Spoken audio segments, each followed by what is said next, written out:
So just I'd like to start with housekeeping information, just to let you know that the session is recorded and we have interpretation in 4 languages: Arabic, English, French, and Spanish.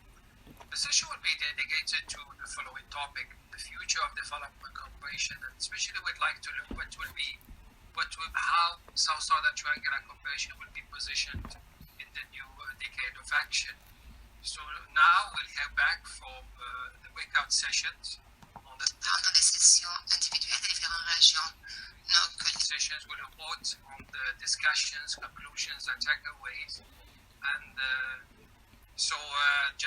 I'd like to invite our colleagues to tell us what happened in these breakout sessions. And by the way, I had the chance to participate in this discussion, and they were really very rich discussions. So I want to just to, in some way, to reverse the order, but I'd like just to, gentlemen, if you don't mind. So ladies first, I'd like just to start with Ms. Zumi Iwama from JICA to report to this plenary about the breakout sessions and the discussion that took place for Asia. So without further ado, I'd like to give the floor to Ms. Zumi. Zumi, please, you have the floor. Yes, thank you very much. Can you hear me? Yes. So Asia session took place yesterday, very middle of the night of your time, Tariq. Thank you for attending. And we had 5 panelists from India, Indonesia, China, and Singapore, and last but not least, the UNOSSC. And we had 2 main, guiding questions for the panels, but panelist intervention of the Asia break session mainly focused on the second guiding question, which is how we can overcome challenges posed by COVID-19 and implement effective South-South cooperation and triangular cooperations. And representatives from the countries share their massive effort towards in-country struggle, not only in health, but multi-dimensional in every aspect of life: social, education, tourism, economy, science, education, again, technology and international migration and the repatriation of their nationals, etc. However, it was very much encouraging that all countries have provided in many ways cooperation to their neighboring countries and globally in their very unique way in many ways. And in addition to that, because the vaccine was regarded as a crucial game changer in terms of the fight against COVID-19, and as our region has India and China who are the strong contributor, South-South cooperation and triangular cooperation in achieving equitable access to vaccine was very much highlighted in our discussion. And beyond the immediate response to COVID-19, the followings were highlighted. Firstly, the importance of digitalization, also in building back better and in development cooperation with due attention to digital divide, so that we don't leave no one behind. And secondly, the further important role of regional and multilateral organizations, as we need more closer and granular consultation so that we can maximize the use of the collective knowledge, experience, innovation, technology, and other resources as well. So in this regard, this very forum and UNECLAC's Asian DG Forum other platforms that the many organizations offers are one of those important channels. And also the Asian countries are closely connected via a very close supply chain. So the importance of the trade facilitation and supporting to the SMEs and mobilization of the private sector was also highlighted. And to conclude, it is very challenging to conclude because the discussion was very diverse and rich.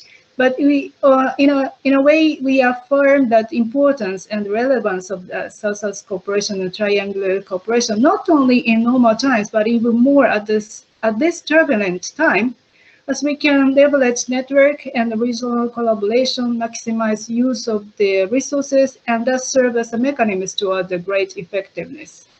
All countries may suffer from limited fiscal space and resources in coming years due to COVID-19, but this might push forward more innovative solutions, and the South-South cooperation and triangular cooperation might play a crucial role in that context.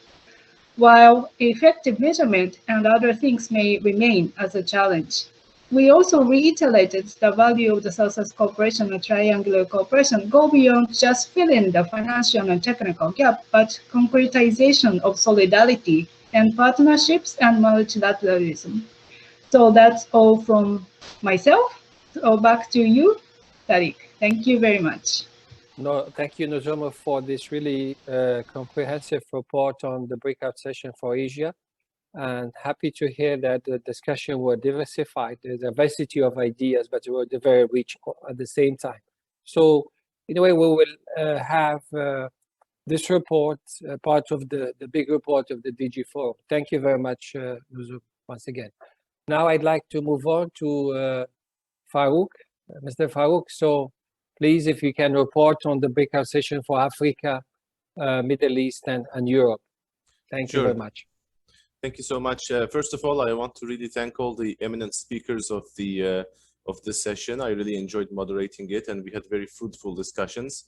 I won't go into very specific details, but I want to highlight some key points that were raised by our speakers during the session.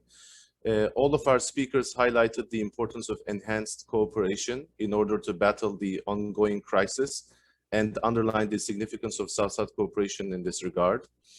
Our eminent speakers from Egypt, Morocco, Palestine, Turkey, and Azerbaijan all shared significant work their agencies are undertaking to support other countries with medical supplies, equipment, and expertise to deal with the immediate medical needs related to COVID-19. They also shared their important work on South-South cooperation beyond the pandemic. We also heard from the Norwegian Agency for Exchange Cooperation regarding their support and facilitation for transfer of expertise through the exchange of experts among countries of the South. We learned about some of the challenges in this regard, given the ongoing travel restrictions, but how this restriction also pushed for some digitalization and uptake of innovative solutions to keep these types of exchanges going on through web-based platforms. We heard from the Africa Peer Review Mechanism, Ms. Sarah, about the important work they're doing to amplify the voice of the African continent in development cooperation and to provide the necessary platforms for policy dialogue and for developing cohesive strategic directions to achieve Africa's 2063 agenda as well as the 2030 agenda for sustainable development. We learned about some of the gaps, particularly related to investments in the health sector that led to some challenges in responding to the pandemic, but also how many countries in the continent rose to these challenges and did their utmost to close the gap. Important key messages and takeaways from this session are as follows. Number one, in order to build resilience, stronger cooperation is needed in boosting preparedness for disasters and crises, such as the pandemic on multiple fronts. The health sector, particularly in Africa, needs more investment and capacity development to be ready for the next challenge. We have already seen that solutions in medicine and medical technologies are available in the South, so there needs to be a push to scale up cooperation among different regions to help close the existing gaps. Second point, in addition to the immediate challenges in the health sector, the effects of the pandemic have also spilled over into other socioeconomic areas. Poverty is on the rise again, even in countries that made significant strides to eradicate it. Unemployment is increasing, incomes are waning, and these challenges, if not addressed properly, will lead to a much longer recovery period. So there is a need to build cohesive strategies to address the economic crisis, particularly by re-engineering value chains regionally as well as globally, supporting SMEs, and helping boost trade through solutions like the African Continental Free Trade Area. We discussed during the session the importance of digitalization as well as financial resources for South-South cooperation as critical success factors to achieve some of these objectives.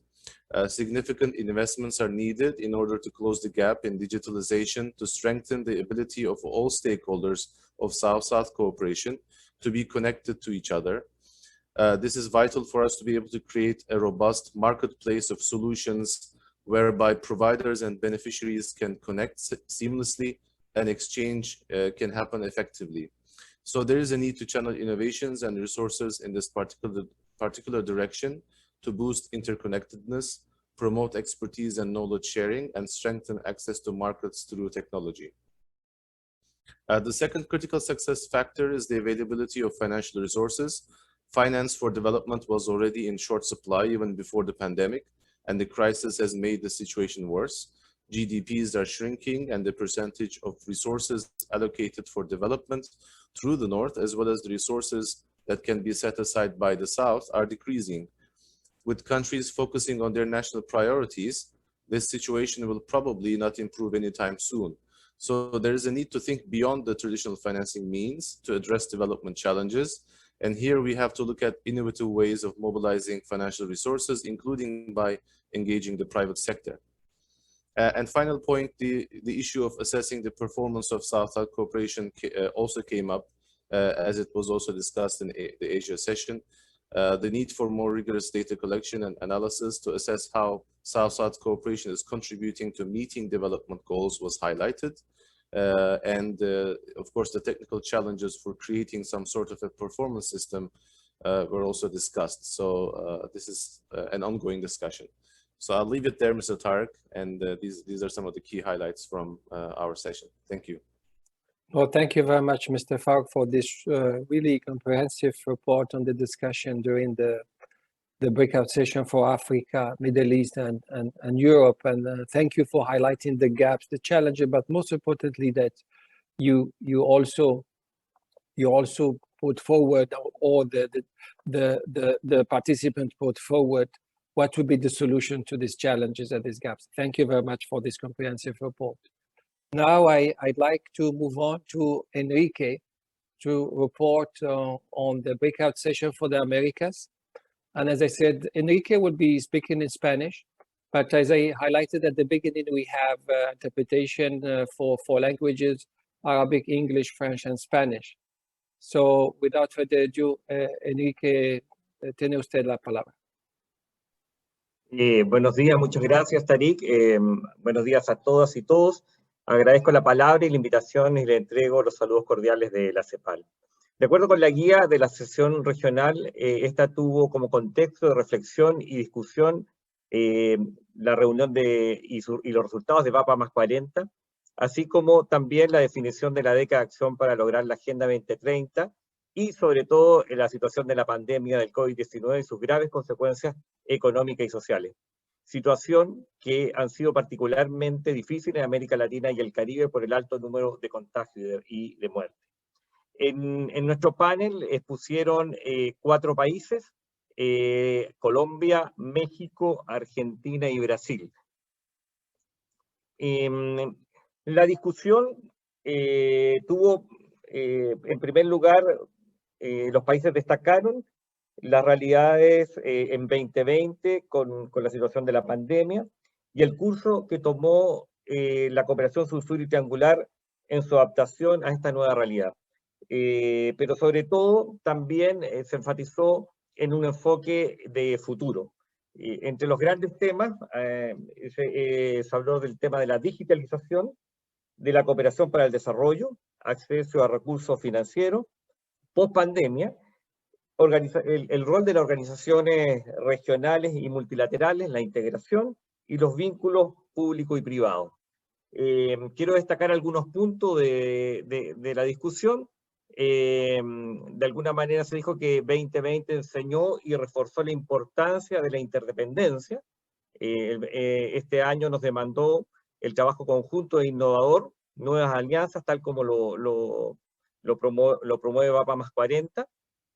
Colombia, por ejemplo, destacó que el principio de interdependencia es un principio básico de la cooperación sur-sur y fue probado en las responsabilidades de la cooperación, particularmente en Colombia.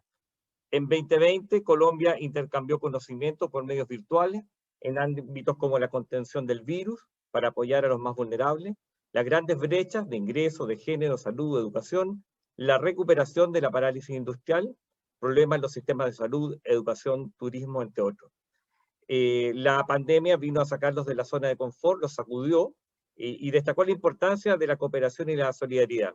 Mencionó acciones tales como reuniones virtuales, webinar con Asia, África, diálogos del sur, donde la Oficina de Naciones Unidas de Cooperación Sur-Sur lideró el camino para diálogos más abiertos e inclusivos. Y por último, y creo que un hecho de destacar, Colombia mencionó que su agencia está convirtiéndose o poniendo un énfasis particular como centro de cooperación al servicio de la región y el mundo, desarrollando un hub que tiene tres ámbitos de acción: un campus sur-sur con cursos cortos y de mediano plazo sobre su conocimiento acumulado, comunidades de práctica de cooperación sur-sur y triangular, y por último, un tema más bien interactivo a través de repositorios de recursos de conocimiento, ahora muy focalizados en materias de COVID-19. Por su parte, México destacó que viviendo la misma situación, ellos han puesto un gran énfasis en tres grandes proyectos. En primer lugar, mencionan el Plan de Desarrollo Integral que busca establecer un espacio de desarrollo sostenible en El Salvador, Guatemala, Honduras y el sureste de México, destinado a estimular el crecimiento y el desarrollo económico social. Mencionó como un gran logro la resolución de la Asamblea General de las Naciones Unidas 74-274, aprobada en el año 2020, referida a la cooperación internacional para garantizar el acceso mundial a los medicamentos, las vacunas y equipos médicos con los que hacer frente al COVID-19. Y, en tercer lugar, un logro en la industria manufacturera de la salud, de equipos y fármacos.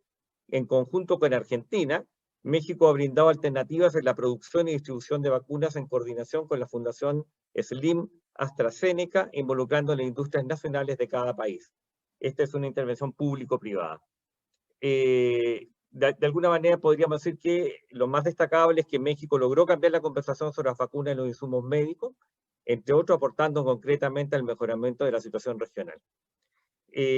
Argentina puso su énfasis en el tema básicamente post-pandemia, indicando que la cooperación internacional, entre ellas la sur-sur y triangular, deben ser un esfuerzo de mediano y largo plazo, y por ende debe ser pensada post-pandemia.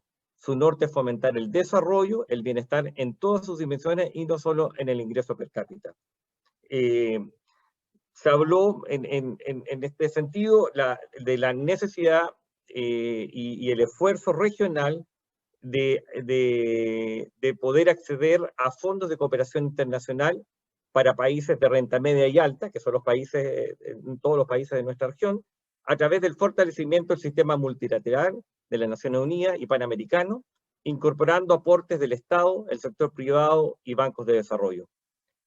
También se destacó la importancia de fortalecer lazos con agencias y fondos y programas de Naciones Unidas, entre otros, citando esfuerzos, por ejemplo, con ICA, FAO, PNUD, etc.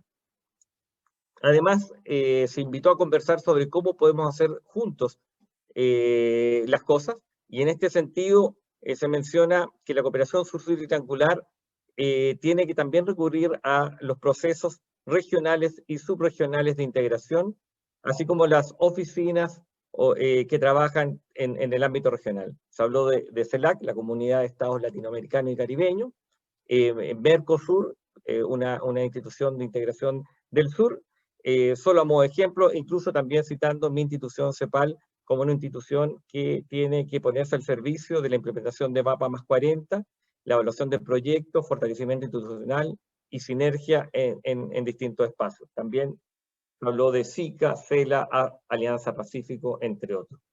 Brasil destacó que es también necesario entre nuestros países acceder a una diversificada fuente financiera, que de alguna manera la región requiere un trabajo en esta línea para poder apoyar los programas de cooperación sur-sur y triangular. Hay que profundizar en estrategias más eficaces para atraer recursos públicos y privados. Asimismo, debemos seguir a los actores, ver cómo se comportan y mapear los flujos financieros.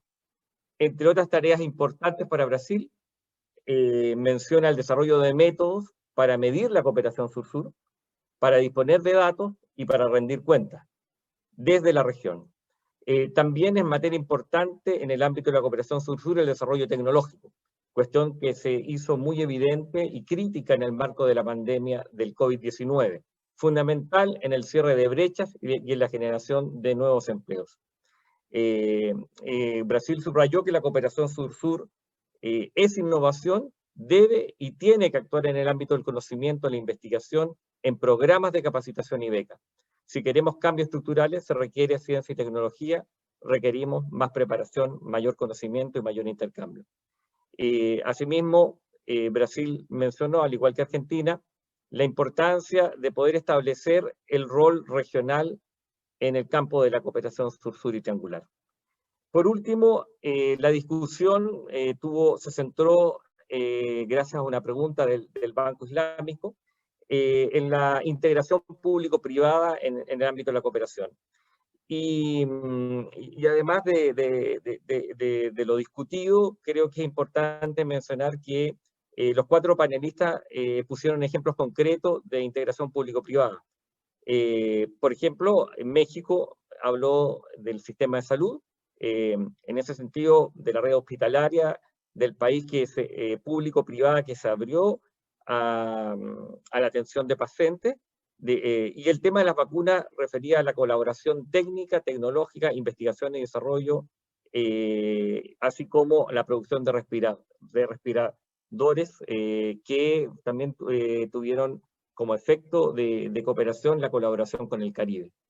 En este sentido, Colombia puso el foco en el ámbito de la Cámara de Comercio y su alianza público-privada para la reactivación económica. Destacó el apoyo a emprendimientos de pymes para disminuir los efectos adversos del impacto económico del COVID-19. Brasil se refirió a proyectos de participación y colaboración para empresas brasileñas, con el PNUD, entre otros, que fueron estudios centrados en fases post-pandemia que sirvieron a los gobiernos federales. También mencionó la producción de equipos técnicos con menores costos a los importados por los hospitales. Por último, Argentina mencionó el trabajo en conjunto del sector privado con el Ministerio de Desarrollo Social y el Sistema de las Naciones Unidas. Asimismo, destacó los proyectos con el Banco Islámico destinado a África y mencionó específicamente el trabajo con Túnez y Marruecos. Eso es todo, Tariq. Muchas gracias. Muchísimas gracias, Enrique. Thank you very much. I really appreciate this also comprehensive report. It shows clearly how South-Southern Triangular Cooperation is really central in the international cooperation schemes of the countries of Latin America, but at the same time, your report shows that there are a lot of commonalities between the different regions, and also how the region of Latin America is trying to establish bridges on the basis of South-South cooperation, triangular cooperation with other regions and countries in order to achieve sustainable development. I see, as I said, there are a lot of common challenges, but at the same time, what should be the focus of our effort in order to overcome the challenges you mentioned, as other colleagues who reported on the other breakout sessions about digitalization, the public-private partnerships, technology and other aspects, and the need for partnership and cooperation in order to overcome all these challenges. Now I'd like to just to open the floor for our participants. Once again, I'd like to highlight the topic of this session, which is what will be the future of development cooperation. So we have to look at the future, and especially what role South-South cooperation can play as we move move on in finding solutions and tackling challenges of this COVID-19 pandemic, but at the same time, how we can advance in achieving the Sustainable Development Goals. And there's a why we have highlighted even in the title of this session that there is need to move on in this regard when we focus on the decade of action, because remember that that this decade of action was launched at the end of 2019. Just afterwards, the objective was the main aim was how to accelerate the realization of the Sustainable Development Goals, because the international community was off track on so many of them. The problem is that just a few months later, that this crisis of the COVID-19 emerged, and that was another big challenge that the international community had to face and still face it now, because it shows clearly also that there is a need also to move on quickly to accelerate the realization of the SDGs. And I think this pandemic, this crisis in itself, should be an impetus and incentive in order to do that. And especially because the SDG 3 related to health was among the SDGs that were lacking behind. The country, the international community was not really ready and prepared for this kind of crisis in terms of health capacities, health system. And the reason why I think it's really important that we are having this discussion today in order to see what could be the role of South-South cooperation in order to accelerate the achievement of the SDGs. But at the same time, and after listening to the colleagues who have reported on different breakout sessions, would like to use this opportunity to be an occasion in order to crystallize the different ideas, insights that have been discussed earlier. And also would like you also to challenge each other ideas, because this is how we can come up with meaningful solutions. I have heard so many discussions about if there is a need to assess, to evaluate South-South and triangular cooperation. We know that there are different views, for example, about this issue. But now I'd like just to open the floor to the participants, and please don't hesitate to share your views, to share your insight, and to tell us how you see the future of South-South cooperation and triangular cooperation, and we move on in the realization of the SDGs, and how we are also moving toward finding solution to this COVID-19 pandemic. And we do see now light at the end of the tunnel, that the international community has started this campaign of vaccination. So just if you can just share your ideas, your thoughts through the chat, so I can report to the plenary, or you just raise your hand and please comment, ask questions, and share your thought about what we have been discussing through 3 days of the DG Forum. So the floor is yours, and just please let us know through the chat box, or just raise your hand, and we'll be happy to give you the floor.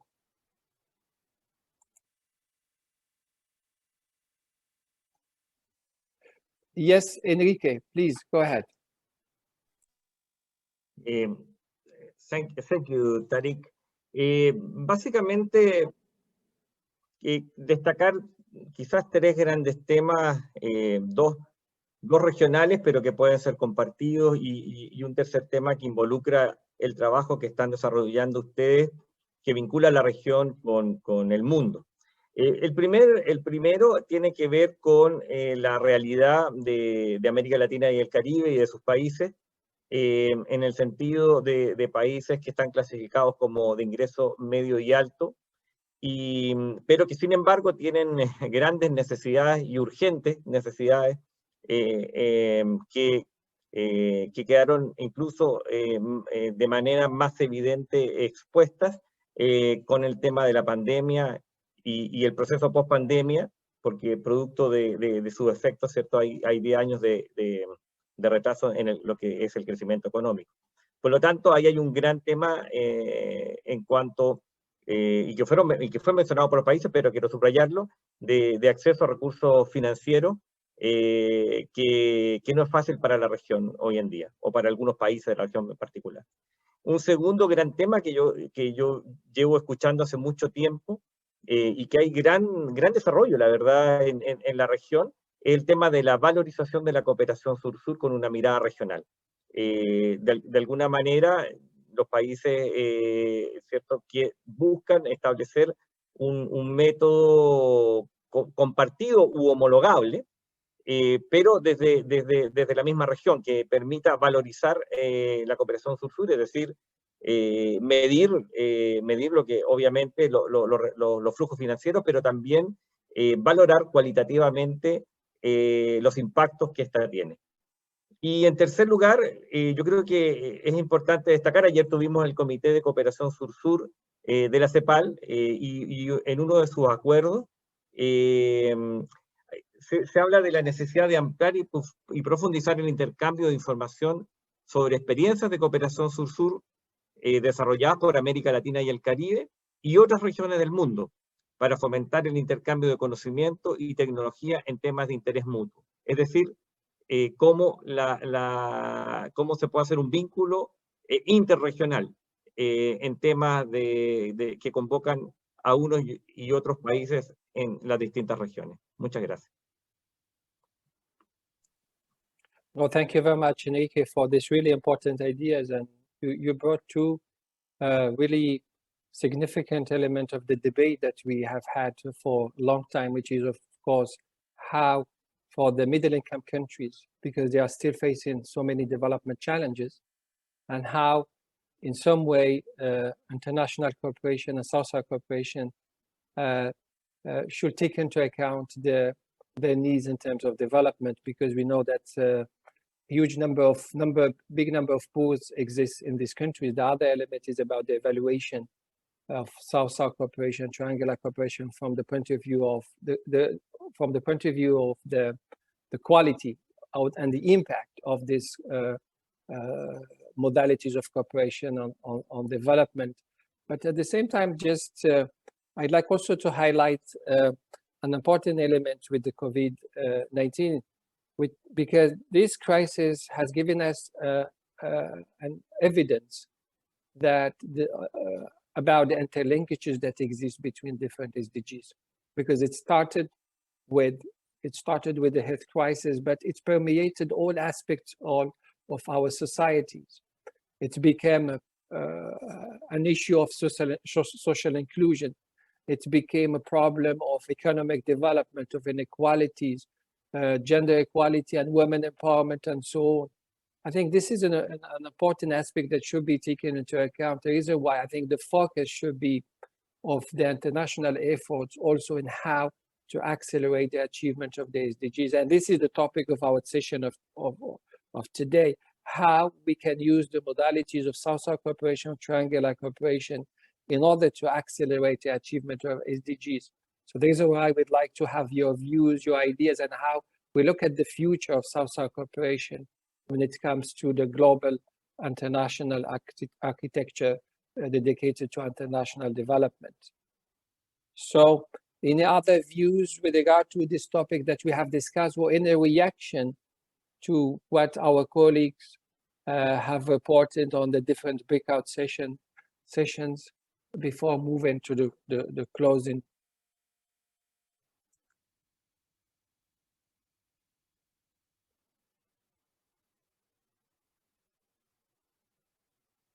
Yes, Mr. Farouk, please go ahead. Thank you, Mr. Tariq. And, to add to this discussion and sort of trying to collect all of our thoughts from all the breakout sessions and the discussions that we've had, just wanted to share a few ideas and thoughts. And one of them is that, within the realm of South-South cooperation, I think as we think about the future of development cooperation and South-South and Triangle cooperation, I think we need to think big. We need to start thinking big in terms of the solutions, in terms of the scope of exchanges and the kinds of financing that we have available for South-South cooperation. Because what we can see, at least the opportunity or that this pandemic has created is that the resources are there. The financial resources are there, the human resources are there, the knowledge is there, the expertise is there. So how do we do that, on a larger scale, on a massive scale, in terms of meeting some of these challenges that we talked about? So for meeting the health crises, countries have developed, solutions that have, that were homegrown in the South and have been shared across countries. How do we scale that up? How do we make sure that it's not forgotten or put aside after the pandemic? So I think we need to, start thinking big in terms of those solutions and create mechanisms that allow countries to engage with each other, over the long term, to share solutions that really focus on solving specific issues like resilience, like building, these types of disaster preparedness, these types of mechanisms. The second point that I wanted to talk about, in terms of the financing, we talk about the financing gap, and we know that this is going to continue to be an issue. So, we have to think, outside the box in terms of developing financial solutions for South-South cooperation. And one idea that comes to my mind, and it's something that, we're exploring now, even at the Islamic Development Bank, is how can we use the concept of, foundations, Islamic foundations or awqaf, for instance, in terms of boosting financial resources for South-South cooperation. Can we, establish, investment funds that use some proceeds for South-South cooperation exchanges, for instance, while keeping the capital invested and keeping returns for South-South cooperation, and that those kinds of resource. That experience has been around for hundreds of years. It's being used for in education, in universities. Why can't we use that for South-South and Triangle cooperation? And that way, we also do away with the issue of trying to mobilize grants all the time for South-South cooperation for expert exchanges and stuff. So that's maybe another idea that we can explore through these forums. Another point was just final point, an idea about the granularity. In the Asia session, for instance, the idea that that some of our approaches are very granular and very local, as it should be, was discussed. I think maybe what we, as we go forward, we need to start thinking that solutions have to be localized, but the thinking should be global. So, even though, of course, we have to benefit people on the ground. We have to make sure that solutions that come from another country or from another institution are adapted. But at the same time, we should not forget that it's part of a, it's a piece of the puzzle from a global, perspective. So I think it's important to keep that in mind, and that helps us. Documents like the Buffer Plus 40 recommendations. That's a global, policy dialogue paper in a way. It sort of talks about many different dimensions of development and how South-South cooperation can help that. So how do we now mainstream all of those concepts in the Buffer Plus 40 recommendations, localize it, keeping in mind that this is a global agenda? So I just wanted to share these thoughts with everyone. Thank you. Well, thank you very much, Mr. Farouk, for this really important insight about, I will say, approaches that are really at the heart of South-South cooperation. Because if you look at South-South cooperation, in essence, is a modality of cooperation that is much more focused and trying to promote the sharing of experiences and best practices, how innovative solutions that has proven to be very successful in one country, in one setting, could be replicated elsewhere, but at the same time to adapt it adapt the solution to a new context, if I may say. But at the same time, we have to be aware that also that countries of the South, there is so many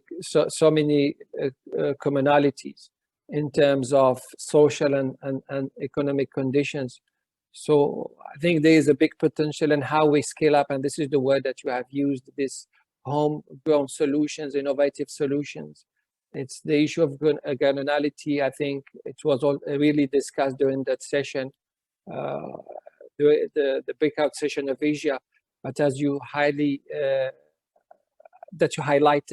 it's important that when we think about the solutions and that we have at the same time try to adapt it to the local conditions, but at the same time, if we look at BAPA Plus 40, is giving us the blueprint for how we can work together and how we can pull our effort globally in order to find solutions to the sustainable development challenges, but at the same time, the issue of ownership is really at the heart of any process of development. And when you talk about ownership, that we have to look at the local and the national conditions, of course. The issue of financing, that still remain one of the issues that require further effort, it seems to me. And I think this is really a very forward-looking idea that you have put forward for our discussions about to use one of the modalities of financing that the Islamic Development Bank is using, about the foundation of Awqaf investment fund. And what I have understood that it's already used in other areas of education and maybe health. And this is, I think, could be a big idea to be explored when it comes to South-South cooperation. I think, and from the perspective of the office, we'll be more than happy to work with you on this aspect. But thank you very much, Mr. Farouk, for these really insightful ideas and thought about how we can move on the agenda of South-South cooperation, triangular cooperation for sustainable development. Thank you very much.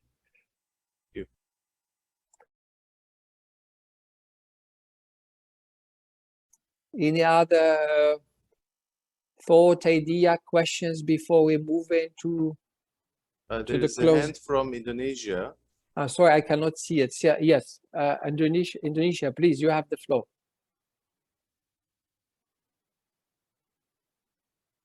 Indonesia, so just unmute yourself. Okay. Can you hear my voice now? Yes, I can hear you. Okay, thank you very much for the opportunity, and it is very enriching to listen to all the presentations earlier, and it is also it covers very rich topics and so many information, so many lessons learned that we can take from the discussion. I just want to highlight one issue about the digital divide that has been mentioned from all breakout sessions, not only in Asia, but also in other regions. I think this is something that is very crucial and concretely faced by almost all developing countries and least developed countries in the world.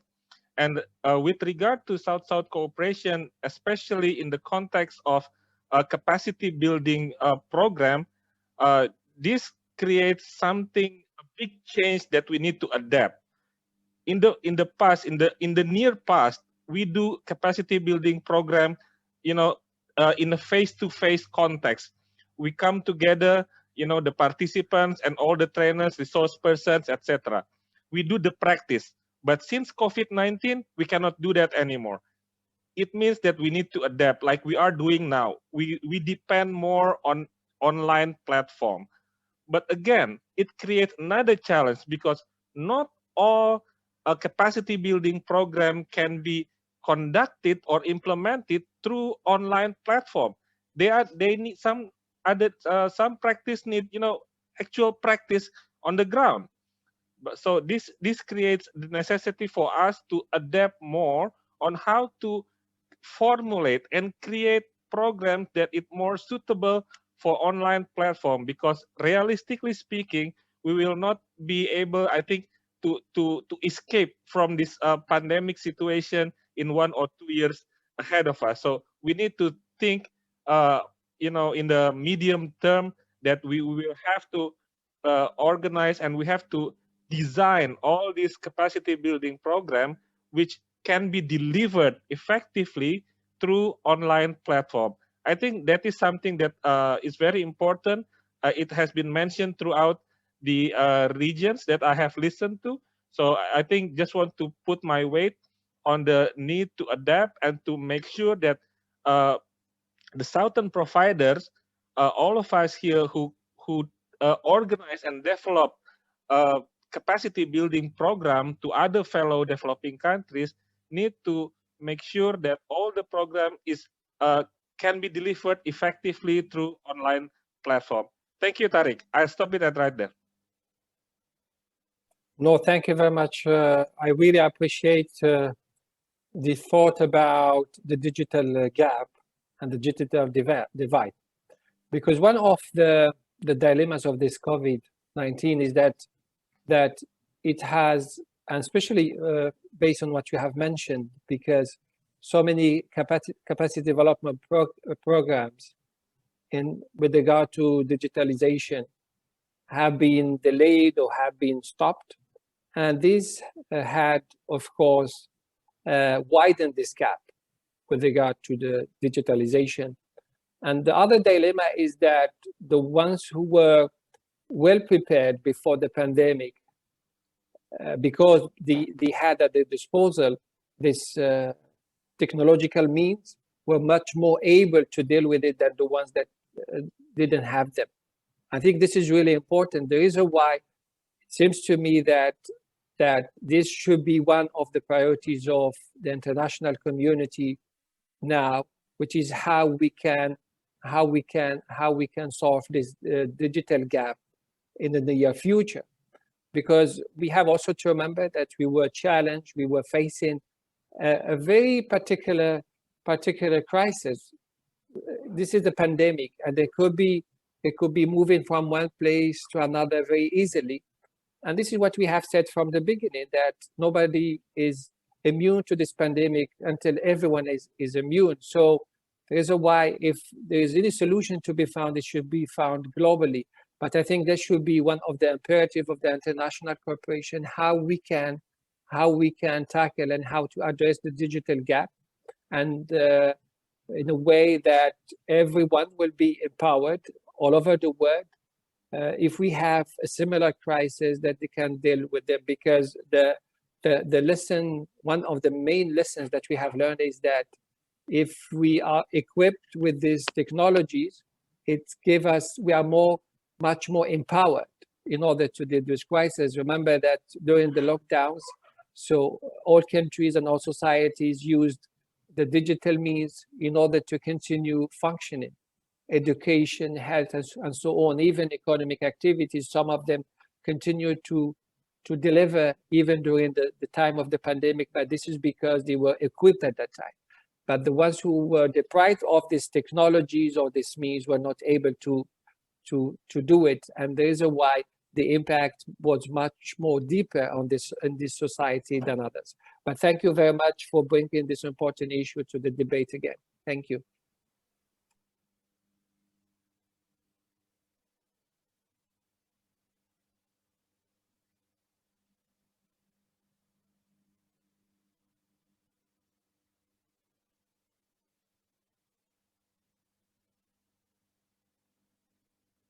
Any other views, thought, or question maybe to our moderators? I have Mrs. Rafida Abdelaziz from Malaysia who wants to take the floor. So, Mrs. Rafida, please, you have the floor. Thank you very much. Thank you very much, Mr. Tariq. First and foremost, I would like to thank you for organizing this very enriching and informative forum. Congratulations to all the speakers and moderators. I would like to take this opportunity to convey or to express Malaysia's continued commitment to the South-South and Triangular Cooperation. It is a manifestation of solidarity among countries of the South, a testament of our commitment towards attainment of the 2030 SDG agenda, and the developing countries' unwavering support and trust in the multilateral process, especially the UN system. I think now it is evident that the South-South and Triangular Cooperation is more important now than ever as an enabler, a unique pathway to accelerate not only national development agenda, but also towards the attainment of the SDG 2030. So keep it up, and hopefully we can all support this South-South and Triangular Cooperation so that we can give the world the support that it needs for a global effort to help build back the world better than pre the COVID-19 era. And with that, congratulations once again. Thank you very much. Well, thank you very much, Rafida, for your kind words, and especially for highlighting the commitment of Malaysia to South-Southern Triangular Cooperation as an important enabler for the achievement of the Sustainable Development Goals, and also to build back better as we are facing now this pandemic. So thank you very much for this commitment, and also for sharing your views and thoughts with us. Thank you very much. Any other views, any other thoughts or ideas to be shared?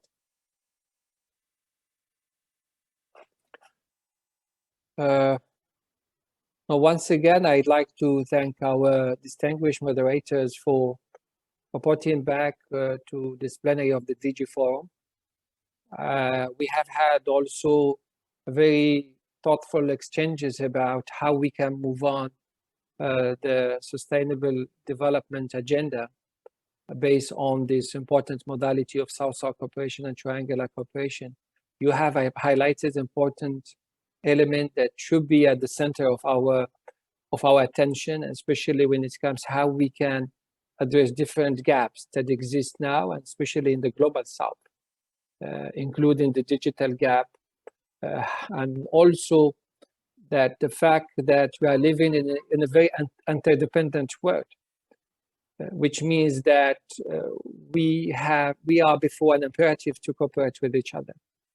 And also, as I said before, the COVID-19 has given us an evidence that also the SDGs are very interlinked with each other. So it started with the health crisis, but as I said, is also impacted all other SDGs. So thank you very much for our distinguished colleagues for first of all effectively moderating the sessions, and also for reporting back to this plenary, and also for the participants for their active participation, and for sharing their thought insight with us. So the debate, of course, will continue even after this DG Forum, because this is just a platform that brings us all together is in order to share and to learn from each other, but most importantly is how we can establish this relation of partnership for the future. So thank you very much, colleagues. I think it seems to me that now it's time to move on to the closing. I don't know, so we have, just let me now introduce our speakers for the closing. Mr. Adel Abdellatif, Director at Interim of UN Office for South-South Cooperation. Ms. Nozomi Iwama, Senior Director and Head of Office for Global Issues and Development Partnership Operations Strategy Department of JICA. And Mr. Riyad Rareb, Acting Director at the Islamic Development Bank. So without further ado, I'd like to give the floor to Adel for the closing remarks.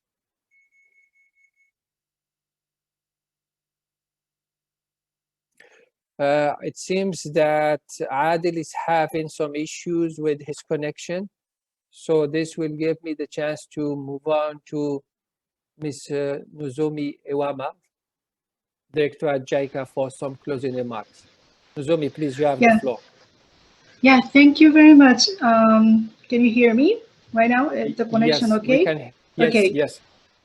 Okay, Excellencies and distinguished delegates and participants of this important forum, please allow me to say a few words on behalf of my superior, Mr. Naoki Ando, who made opening remarks, Director General of my department, who is not able to make it today due to the prior engagement. And on behalf of the Japan International Cooperation Agency, on closing of the 12th edition of high-level forum for Directors General of Development Cooperation.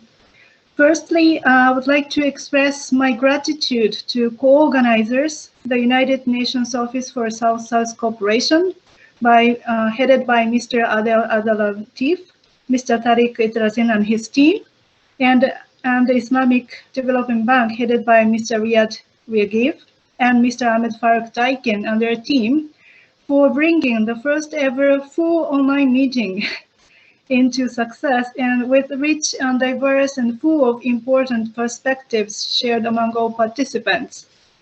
I would also appreciate all the moderators and panelists, and also those who made the questions, for sharing valuable views, experiences, practices, challenges, lessons learned, and aspirations around South-South and triangular cooperation in the context of COVID-19 and achievement since the BAPA Plus 40 agreement.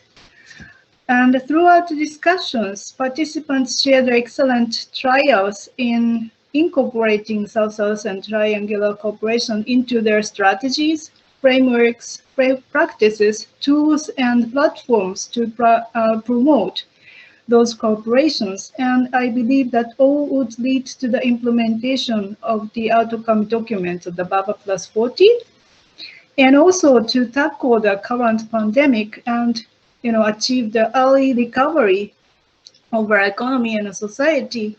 Each country and institution needs to bring their resources together and continue our efforts to make sure that each person to live with dignity and avoid going back to the situation where suffering from poverty or distress or any unwanted dependence. So in this sense, South-South and triangular cooperation is an effective modality that we should promote further, because it has a great value in terms of facilitating regional and sub-regional coordination and localization of the knowledge that all the country has tried and gained from the try and error in respective area, and creating new knowledge and innovative solutions. And with vaccine, behavioral change, and a massive investment in better health system, and measures to address economic recovery, sharing knowledge experience, we should be able to over this pandemic as soon as possible, hand in hand with these solidarities, and which is all about South-South cooperation and triangular cooperation. And having said that, I'm very much looking forward to meeting you in person at the occasion of the next 13th edition of the forum. Thank you very much for your attention, and back to you, Tariq. No, thank you very much, Nozomi, for this really positive tone, and we look forward also to meet you face to face and to continue our discussions in the upcoming session of the DigiForum. Thank you very much for this. Thank you very much. Thank you. And now I have the pleasure to give the floor to Riyad. Riyad, please, you have the floor. Thank you very much, Tariq. Assalamu alaikum. Your Excellencies, I think distinguished guests and colleagues, good morning, good afternoon, good evening, Ms. Nozomi. I think it's late in Japan, and assalamu alaikum to all of you. I think we have come, to the conclusion of the 12th edition of the Director General's Forum. this edition of the DG Forum was unique because for the first time we met virtually due to the pandemic. I think nevertheless, I think we can all agree that it was a resounding success in terms of bringing all of us together to share experiences and insights. This event will provide the guiding light for us in the coming months until we meet again next time in 2022, physically, as Ms. Nozomi said, hopefully. For the last three days, we had the chance to consult with each other about the direction development cooperation is going in the context of COVID-19 and how we can work together to address our collective challenges. We talked about the recommendation of BAPA +40 and what we can do more effectively to achieve them while keeping in mind Agenda 2030 for sustainable development. I want to share a few parting thoughts underpinned by the two lessons I shared with you in my opening remarks: the lesson on solidarity and the lesson on resilience. During the breakout session, the esteemed representative of countries from different regions shared remarkable examples of solidarity despite the significant challenges being faced by all of us. We are all humbled and encouraged by all these efforts. Through this example, we can all agree that solidarity among the South is alive and well. Let me repeat that. We all agree that solidarity among the South is alive and well. Here, I want to recall a point that was made during the Asia session. During his remarks, His Excellency Akhilesh Mishra from India brought up an excellent point about sharing your food when yourself are hungry. I think this type of selflessness is what underpins the spirit of solidarity that is in the DNA of South-South cooperation. As the Islamic Development Bank, we share this sentiment. As our own tradition caution us not to go to bed at night while we know our neighbor is hungry. This dimension of South-South cooperation, namely solidarity, must endure, and we should elevate it further to alleviate our common challenges. The second lesson that I shared with you was on building resilience. Although we are doing our best, more effort is needed for us to prepare for our next challenges.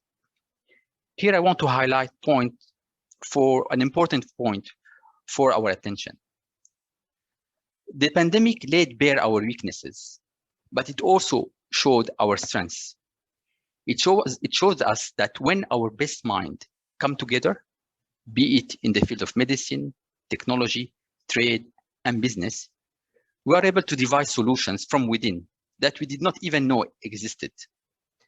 Take, for instance, the case of designing and mass-producing medical devices, such as ventilators, at the fraction of the cost of buying them elsewhere.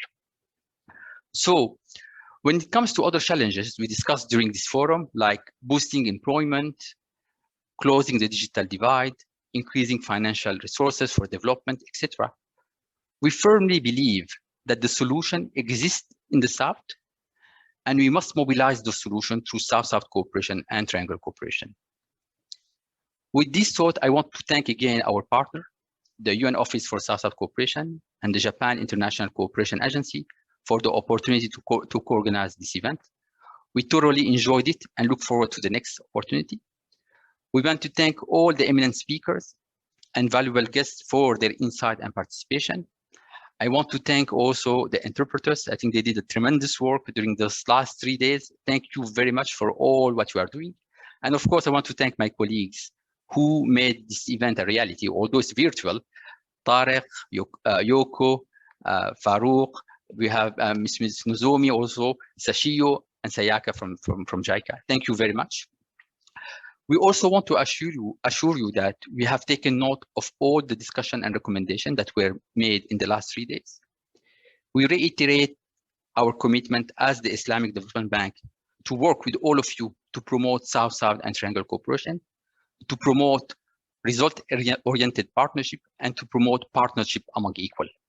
Thank you, and stay well until we meet again. Thank you very much. Shukran, Tariq. No, thank you very much, Riyad, for this really insightful closing remarks. And also I'd like from my side also to thank you for this partnership, along with also like to thank JICA for the partnership that we have established together for the organization of the DG Forum. And we look forward, of course, to working very closely with all of you. I will be speaking on behalf of the UNOSSC South Corporation in this closing session of the DG Forum, 12th edition of the DG Forum, and I think it will be impossible to do justice to the richness of the discussion.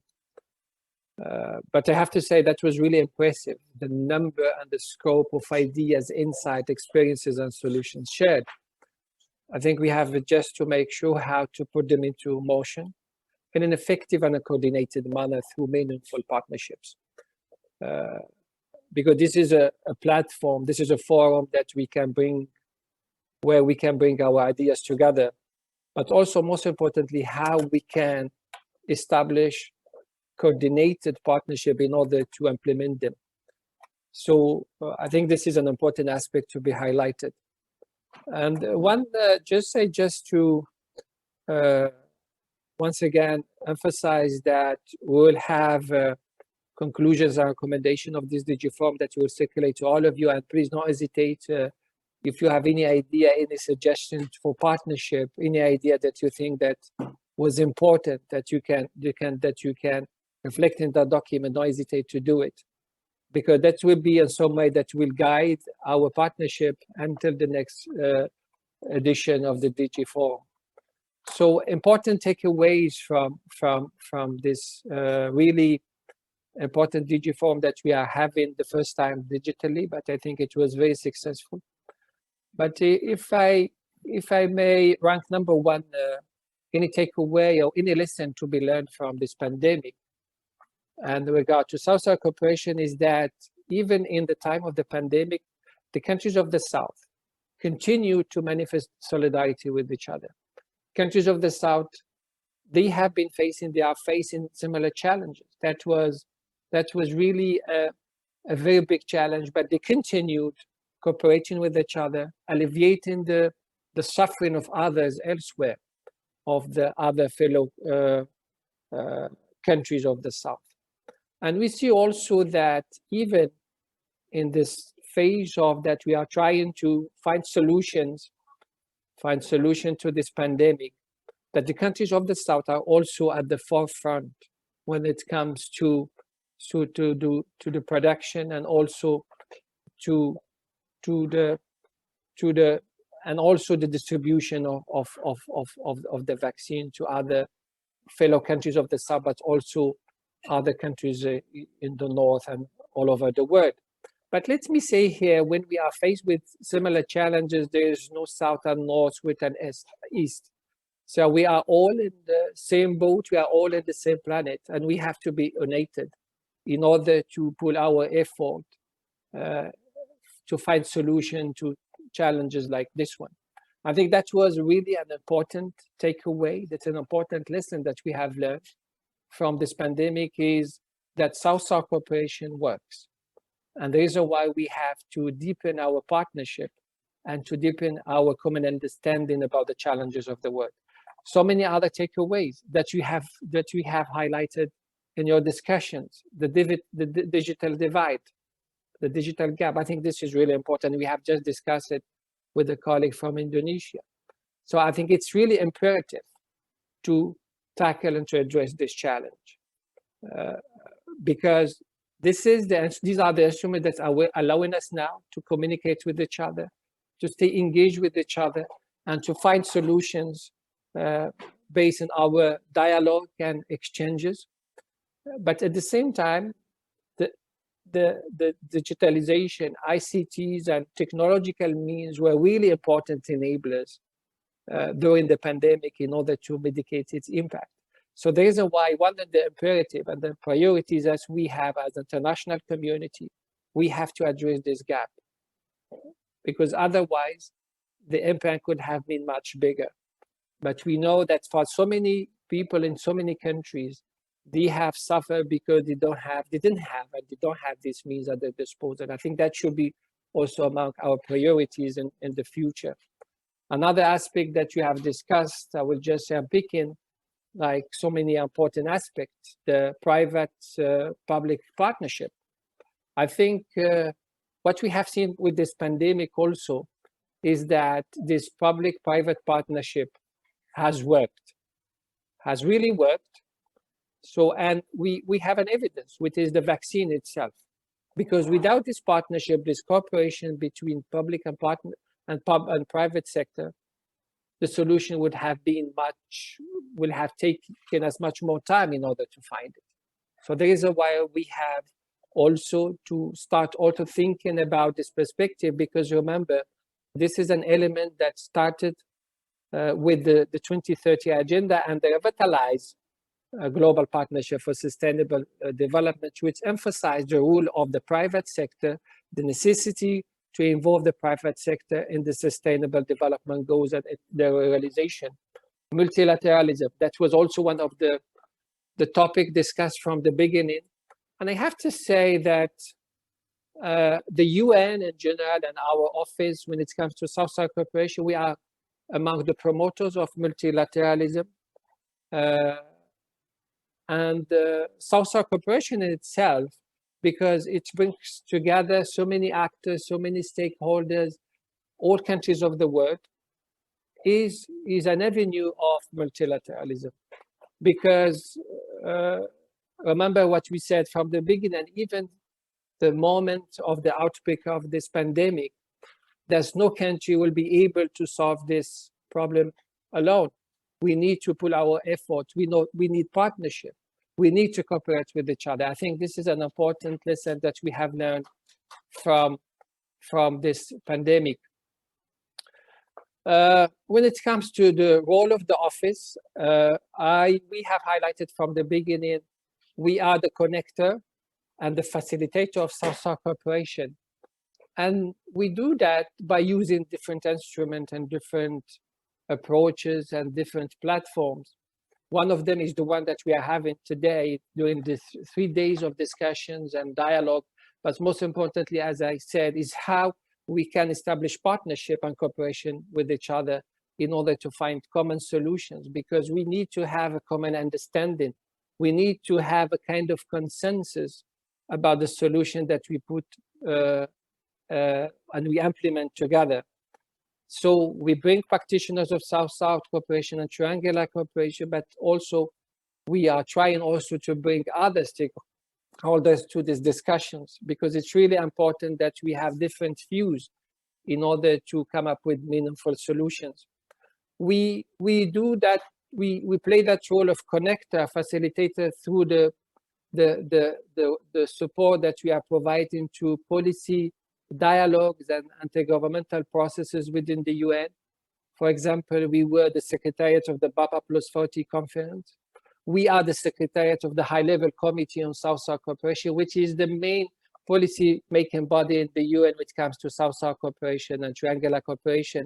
The next session will take place in few months at the beginning of June. And that will be the first one to take place after the BAPA Plus 40. And I think it's an important one because it will provide, based on the consensus of member states, because this is really important to highlight that, because as I said at the beginning, we are connector, facilitator. We have this convening power, bring all countries together and other stakeholders so they can agree and they have consensus on how about the way forward. And I think this is an important element of the role that we play as a connector, facilitator of South-South cooperation, triangular cooperation. As I said, the upcoming LCC will be an important one because it provides further guidance how to implement the recommendation of BAPA Plus 40. Another aspect of our role that I would like to highlight is with regard to financing. I think funding, I think most of the colleagues highlighted this is an important challenge that should be addressed and tackled. We are hosting and managing some South-South cooperation funds established and created by some partners of the South. But I'd just like to highlight an important instrument of financing we have, of funding, which is the UN Fund for South-South Cooperation, that could be used to leverage South-South cooperation for sustainable development and to promote the achievement of the SDGs on the Global South. So I think this is an important aspect of our work, how we are the connector and the facilitator of South-South cooperation. And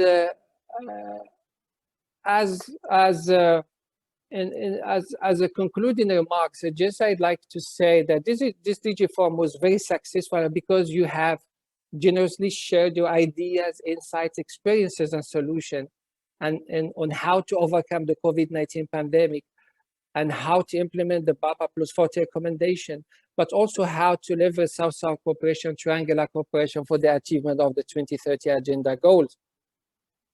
I'd like to express our gratitude to all our distinguished moderators, speakers, and panelists, but also to all participants for their presence and active engagement.